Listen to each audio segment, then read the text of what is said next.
Hi friends, এই ভিডিওতে আমরা রাজ্য সরকারি কর্মচারীদের বকেয়া ডিএ সংক্রান্ত কিছু গুরুত্বপূর্ণ প্রশ্ন উত্তর নিয়ে আলোচনা করব, যেটা সবার মনে কিন্তু রয়েছে, অনেকে কোশ্চেন করছেন। প্রথমেই আমরা এই বিষয়ে আলোচনা করব যে রাজ্য সরকারি কর্মী ব্যতীত রাজ্যে সাহায্যপ্রাপ্ত বিদ্যালয়গুলির শিক্ষক শিক্ষিকাদের জন্য এখনও কোনো অর্ডার কিন্তু প্রকাশিত হয়নি। যেটা হয়েছে আপনারা দেখেছেন, সেখানে কিন্তু পরিষ্কারভাবে যে তাদের ডিএ পাওয়ার সম্ভাবনা কবে, সেই বিষয়ে কিন্তু কোনো উল্লেখ নেই। তো রাজ্য সরকারি কর্মচারীদের বকেয়া যে মহার্ঘ ভাতা, সেটা কিন্তু যে প্রদান করা হবে সেই সংক্রান্ত একাধিক প্রশ্নের উত্তর সামনে এসেছে। বিশেষ করে 2016 থেকে 2019 সালের মধ্যে যাদের সার্ভিস রেকর্ডে কিছু জটিলতা রয়েছে, তাদের জন্য IFMS যে পোর্টাল এবং HRMS যে পোর্টাল, তাদের মাধ্যমে বকেয়া মেটানোর প্রক্রিয়া স্পষ্ট করা হয়েছে। এই নির্দেশিকা কর্মীদের বকেয়া পাওয়ার ক্ষেত্রে বিভ্রান্তি দূর করতে সাহায্য করবে। এটা কিন্তু রাজ্যের সরকারি কর্মচারীদের জন্য, এই শিক্ষক শিক্ষিকা এবং সাহায্যপ্রাপ্ত যে বিষয়গুলো, সেই তাদের জন্য কিন্তু নয়।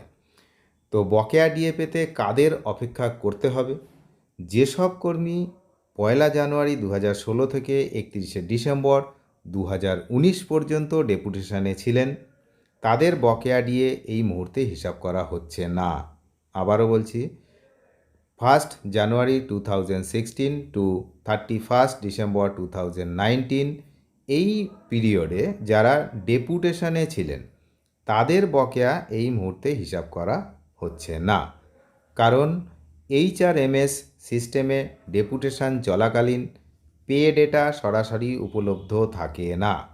একইভাবে 2016 সালের জানুয়ারি ও ফেব্রুয়ারি মাসের বেতন যদি HRMS এর বাইরে হয়ে থাকে, তবে তা প্রাথমিক বকেয়া হিসাবে নাও থাকতে পারে। তবে চিন্তার কোনো কারণ নেই। 2026 সালের মার্চ মাসের মধ্যে একটি বিস্তৃত ক্যালকুলেশন করে পরবর্তী ধাপে এই বকেয়াগুলো মিটিয়ে দেওয়া হবে।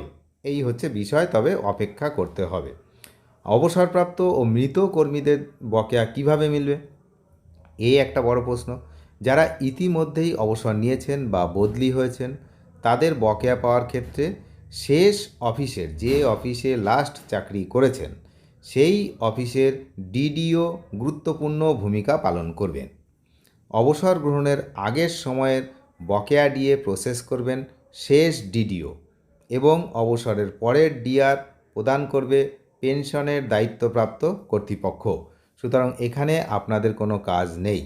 কোনো অবসরপ্রাপ্ত কর্মীর ব্যাংক অ্যাকাউন্ট যদি পরিবর্তন করার প্রয়োজন হয়, তাহলে শেষ অফিসের ডিডিওর মাধ্যমে তা আপডেট করতে হবে এবং সেটা করা সম্ভব।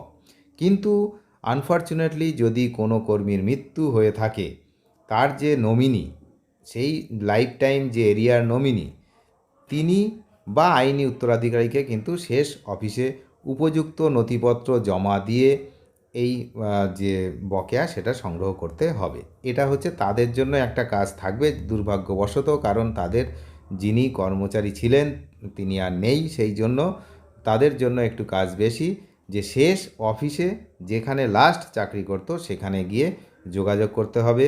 এবং যদি তাদের লাইফ টাইম নমিনি করা থাকে তাহলে তো প্রবলেমটা কম, আর যদি না কমানো থাকে তাহলে লিগ্যাল হিয়ার যিনি থাকবেন, সেই তার নথিপত্র দিয়ে সেখানে আপডেট করে আসতে হবে। এই হচ্ছে মেন কারণ। এবার বিশেষ করে কিছু বিষয় রয়েছে, যেটা প্রমোশন বা ক্যাশ এবং সাসপেনশন, এইসব বিষয় রয়েছে। কর্মীদের কর্মজীবনের পরিবর্তনের উপর ভিত্তি করেও ডিএ হিসাব করা হচ্ছে।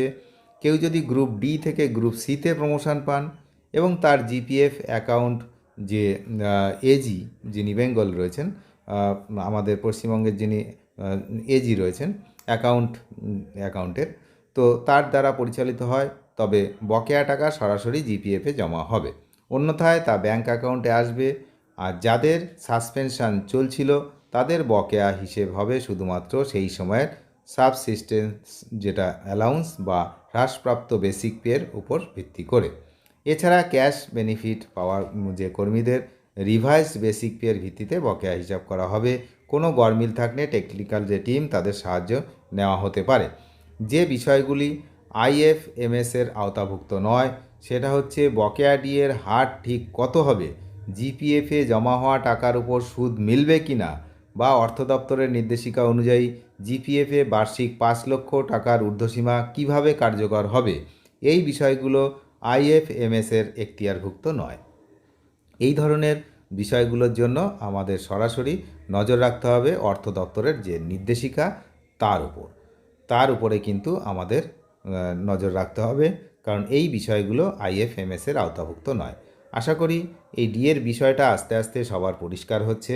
বিশেষ করে যারা পেনশনার এবং ফ্যামিলি পেনশনার তাদের জন্য বলছি, যারা পেনশনার তাদের তো সমস্যা খুব একটা নেই, কিন্তু যারা ফ্যামিলি পেনশনার তাদের যদি নমিনি পরিবর্তন বা এই ধরনের কিছু হয়, বা কর্মীর যদি মৃত্যুর পরে তার যদি হচ্ছে লিগাল যে নমিনি সেটা করা না থাকে, তাহলে সেই ব্যাপারগুলোর জন্য আপনাদের লাস্ট অফিসে গিয়ে একবার কথা বলতে হবে। এছাড়া আর সবার জন্য কিন্তু বিষয়টা খুবই পরিষ্কার। তবে শিক্ষক শিক্ষিকাদের জন্য এবং পৌরসভা পঞ্চায়েত এই ধরনের কর্মচারীদের জন্য কিন্তু আপাতত তেমন কোনো নির্দেশিকা নেই।